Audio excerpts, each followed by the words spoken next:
పూజగదిలో చెంబు పాత్రలో నీటిని ఎందుకు ఉంచాలి? పూజగదిలో చెంబు పాత్రలో తీర్థం ఉంచడం చేస్తుంటాం. సాధారణంగా పూజగదిలో చెంబు లేదా మట్టి పాత్రలో నీటిని ఉంచడం చేయొచ్చు. ఇలా నీటిని ఉంచి ప్రార్థించడం ద్వారా సర్వదేవతలు సంతృప్తి చెందుతారని విశ్వాసం.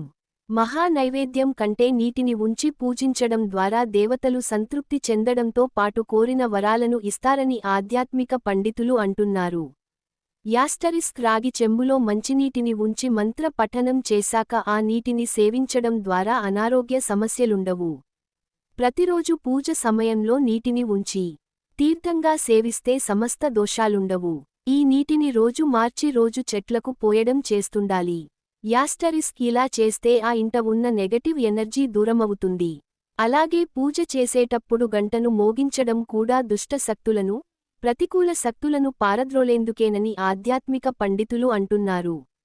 అలాగే పూజ సమయంలో ప్రకృతిని, పంచభూతాలను ఆరాధించడం ద్వారా ప్రతికూల శక్తులతో ఇబ్బందులుండవు.